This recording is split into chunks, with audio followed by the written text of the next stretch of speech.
사랑하는 성도 여러분, 이사야 선지자가 이 글을 쓸 당시에 이스라엘은요, 아주 거대한, 아주 빽빽했던 숲이 아주 도끼에 찍혀서 넘어지는 것과 같은 절체절명의 위기에 있었던 때였습니다.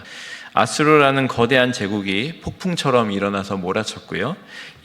북이스라엘은 이미 멸망했고요. 남유다마저 풍전등화의 상황에 있었습니다. 왕실의 권위는 땅에 떨어졌고 백성들의 마음에는 희망이라는 단어가 사라진 지 오래였습니다. 오늘 본문 바로 앞장인 이사야 10장에서 빽빽했던 숲이 다 베어지고 이제 황량한 벌판에 나무가 베어진 자리에 뭐가 남죠? 구루터기가 남죠. 구루터기만 덩그러니 남은 상황. 이것이 본문이 시작되는 배경입니다. 우리의 삶도 이와 같을 때가 있지 않습니까? 열심히 일구어온 그런 사업이, 그렇게 믿었던 인간관계가 혹은 건강이 한순간에 베어 나간 것 같은 그런 상실감을 경험할 때가 있습니다. 이제 끝났다. 더 이상 소망이 없겠구나 라고 느껴지는 차가운 현실의 그 구루터기 앞에서 우리는 지금 서 있는지도 모릅니다. 우리는요, 이 본문을 통해서 한 가지 질문을 마음에 품고 말씀 속으로 들어가 보면 좋겠는데요.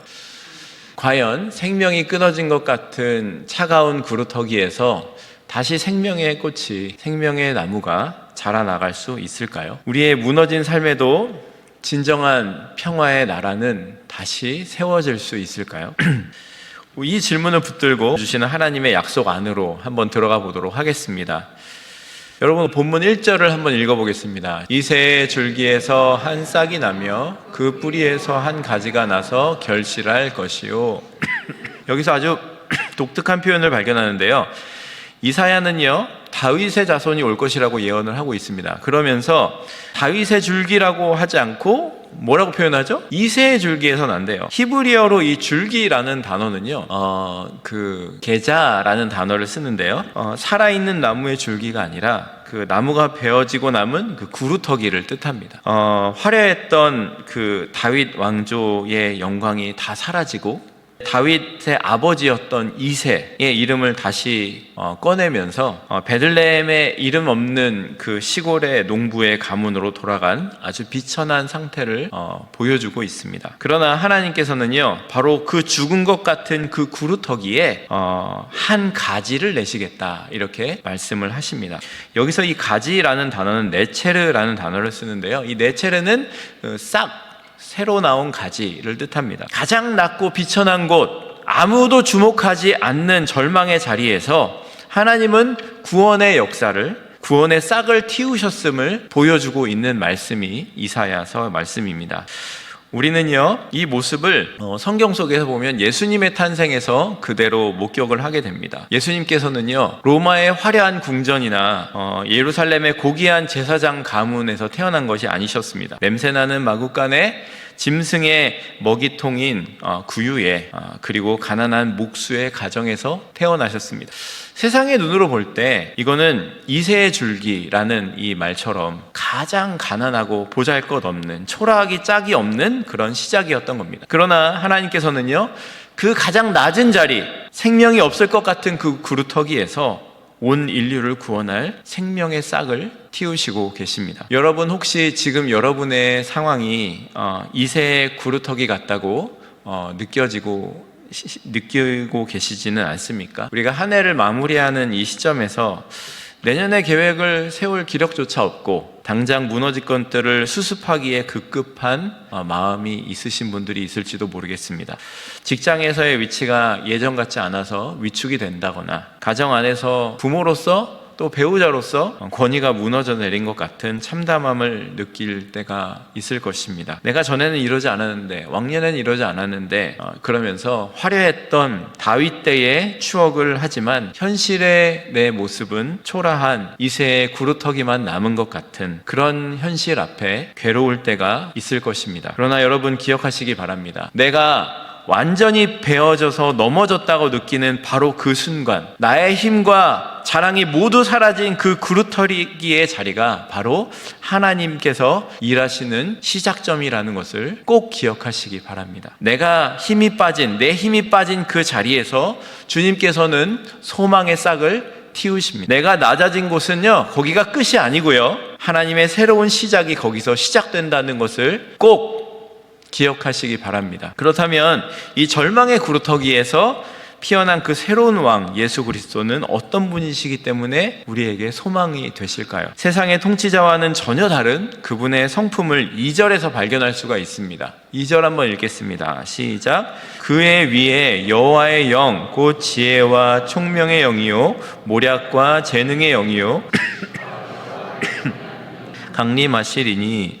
2절은요, 그분 위에 여호와의 영, 루아흐가 임한다, 이렇게 강림하신다고 말씀하고 있습니다. 그러면서 여기에서 묘사된 그 여호와의 영이 어떤 것인지 설명이 하는데요, 지혜와 총명과 모략과 재능과 지식과 여호와를 경외하는 영이 그런 영이라고 말하고 있습니다. 이거는요, 지혜와 지식, 모략 이런 걸 얘기하니까 꼭 똑똑한 것, 총명한 것을 얘기하는 것처럼 보이지만 그런 것을 의미하는 것이 아닙니다. 이거는요, 왕으로서 갖춰야 될 완벽한 자질을 뜻하고 있습니다. 특히 3절과 4절에 보면은요, 그분이 이러한 왕이 오셔서 어떠한 일을 행하시는지가 나오는데요, 3절과 4절에 보면은 그가 여호와를 경외함으로 즐거움을 삼을 것이며 그의 눈에 보이는 대로 심판하지 아니하며 그의 귀에 들리는 대로 판단하지 않고 공의와 정직으로 행하실 것이다, 이렇게 말씀을 하고 있습니다.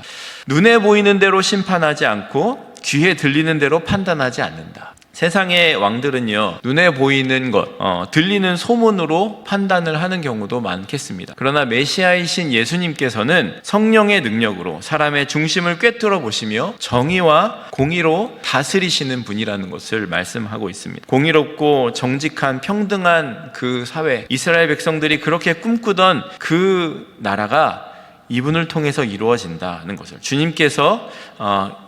주님을 통해서 이루어진다. 그 구루터기에 같은 자리에 오신 주님께서 이런 왕이시라는 것을 증거하고 있는 겁니다.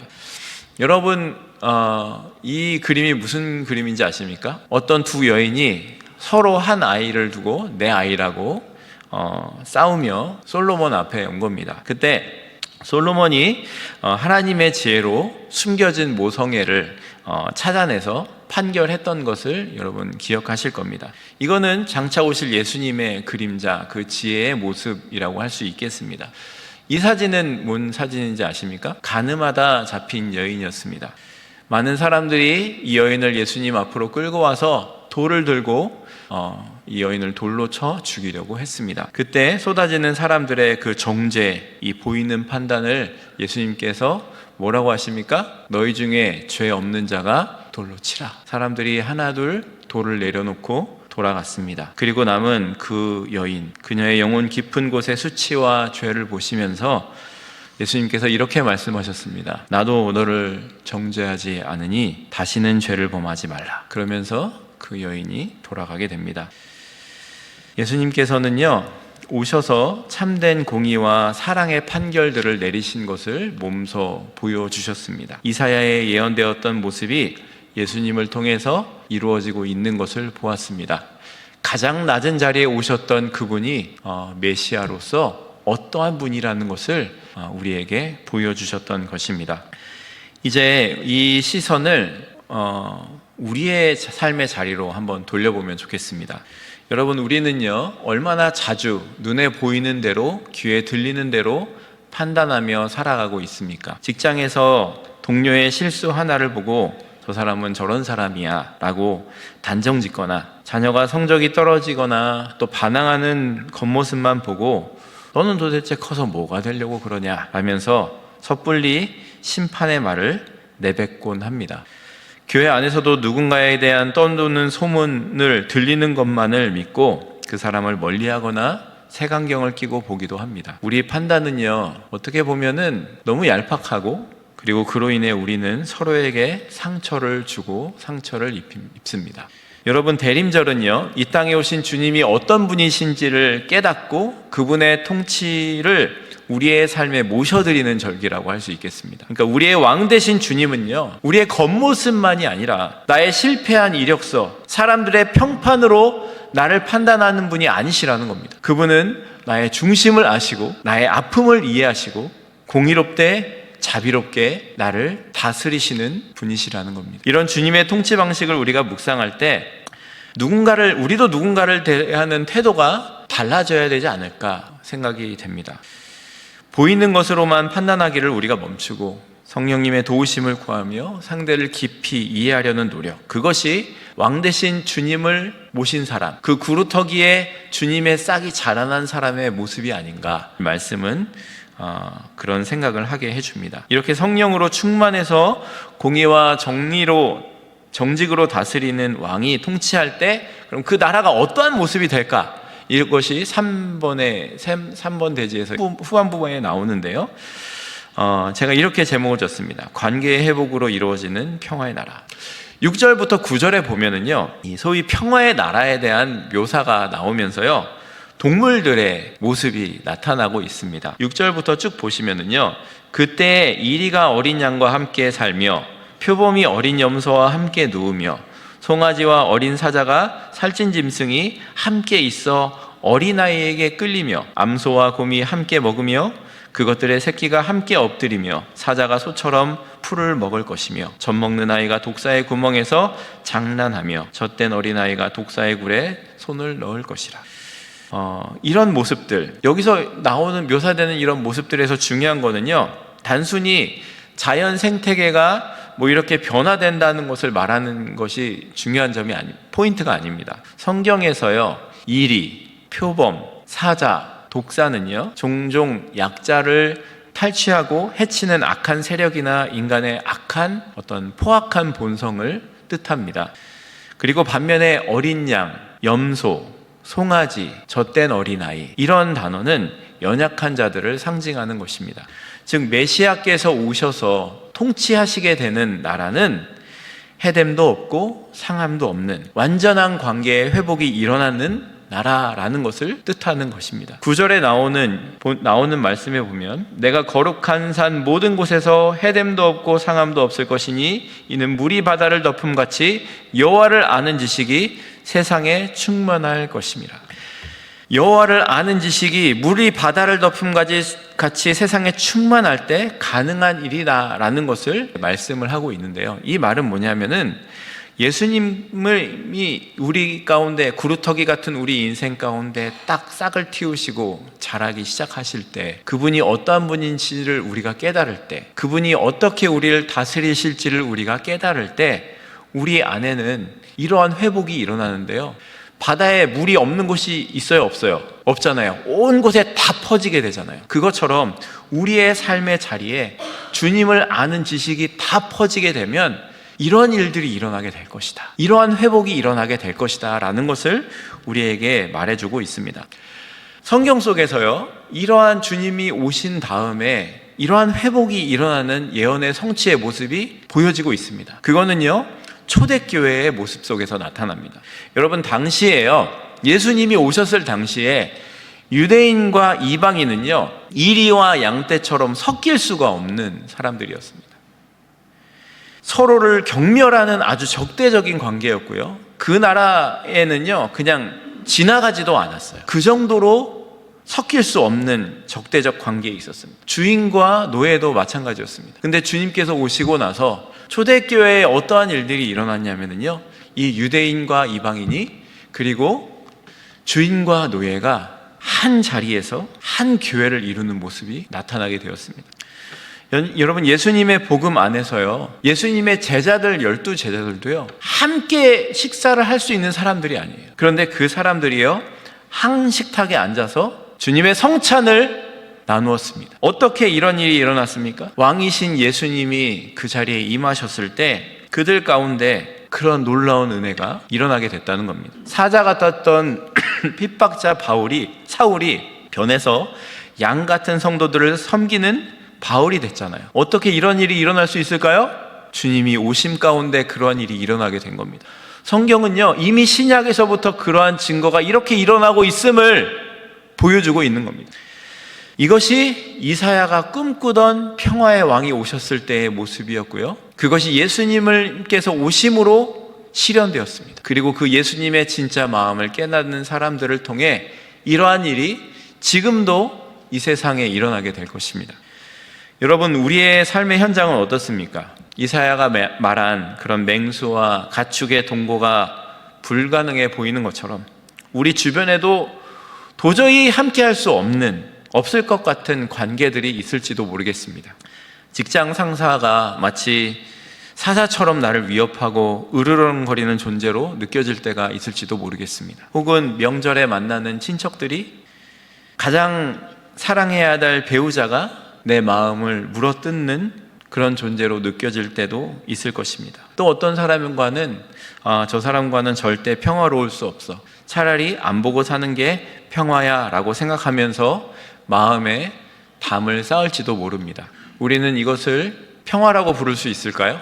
아니요. 이거는 휴전이라고는 부를 수 있을 겁니다. 그렇지만 진정한 평화, 주님께서 말씀하시는, 주님께서 오셔서 주신 이 샬롬이라고 부를 수는 없을 겁니다. 그러나 우리가 대림절에 우리가 기다리고 있는 주님은 이 불가능한 관계 속에 평화를 가져오시는 분이심을 믿으시기 바랍니다. 사자 같은 나의 혈기가 죽고요, 이리 같은 나의 이기심이 예수님을 아는 지식으로 채워질 때 비로소 우리는 원수 같았던 그들과 함께 풀을 뜯을 수 있는 존재가 되게 될 것입니다. 물이 바다를 덮음같이 바다에 물이 없는 곳이 없듯이 주님을 아는 지식이 내 인격과 생활 전반을 완전히 덮어버릴 때 내 안에 있는 공격성이 사라지고 가정과 일터에 진정한 화해가 시작되게 될 것입니다. 여러분, 이번 대림절에는요, 관계의 회복을 기도해 보시기 바랍니다. 내가 먼저 누군가에게 안전한 어린 양이 되어주고 으르렁거리는 상대를 품을 수 있는 넉넉한 마음을 달라고 기도해 보시기 바랍니다. 말씀을 정리하며 우리가 처음 생각했던 질문으로 가보고자 합니다. 과연 생명이 끊어진 것 같은 차가운 구루터기에서 다시 생명의 꽃이 피어날 수 있을까요? 이사야서 11장은 분명하게 우리에게 대답합니다. 그렇습니다. 피어날 수 있습니다. 왜냐하면 하나님께서 그 구루터기에 생명의 씨앗인 예수 그리스도를 심으셨기 때문에. 우리가 살펴본 것처럼 하나님께서는요, 우리의 가장 비천하고 가장 절망적인 그 구루터기 이새의 줄기에서 구원의 싹을 틔우셨습니다. 그분은요, 세상의 방식이 아니라 성령의 지혜와 공의로 우리 상한 마음을 통치하실 것입니다. 그 결과 우리의 갈등과 미움이 가득한 우리의 삶의 현장을 이리와 어린 양이 뒹구는 평화의 나라로 바꾸어 가실 것입니다. 대림절은요, 바로 이 소망을 확인하는 시간입니다. 여러분의 삶이 베어 넘어진 그 구루터기처럼 느껴지십니까? 아무것도 남지 않고 희망이 없는 것처럼 느껴지십니까? 그 구루터기만 보지 마시기 바랍니다. 그리고 그 위에서 주님께서 움트게 하시는 한 싹 예수 그리스도를 바라보시기 바랍니다. 저는 이런 그림을 계속해서 상상하고 찾아봤습니다. 여러분, 밴쿠버에 가시면은요, 아주 큰 나무가 있습니다. 사람이 이렇게 여럿이 손을 잡아야 둘러쌀 수 있는 나무. 근데 그 나무가 이렇게 베어진 구루터기 상상해 보십시오. 근데 거기에 어떤 싹이 돋아나기 시작했어요. 근데 이 싹이 돋아난 싹이요, 이 나무 구루터기보다 더 큰 나무로 서가는 겁니다. 그래서 그곳에서 수많은 새들과 동물들이 깃들고 자연이 회복되고 하는 그림들을 상상해 봅니다. 주님께서 이 구루터기에 나셨다는 것은요, 바로 이런 그림이 되는 겁니다. 그 똑같은 나무가 다시 옛날의 나를 키우는 것이 아닙니다. 예수님으로 인해서 새로운 내가, 예수님을 만나고 그분을 닮은 새로운 내가 자라가는 것이 구루터기입니다. 그래서 제가 처음에 말씀드렸죠, 내가 쓰러진 그 자리, 내가 잘려나간 그 자리, 가장 차디찬 그 구루터기의 자리가 하나님의 일하심의 시작점이라는 것, 그것을 여러분 꼭 기억하시고 여러분의 심령에 주님을 아는 지식이 넘치고 넘쳐서 가득 채워져서 여러분이 가는 곳마다 하나님 주시는 평화와 샬롬이 가득히 채워지는, 회복을 경험하시는 여러분의 삶이 되시기를 소망합니다.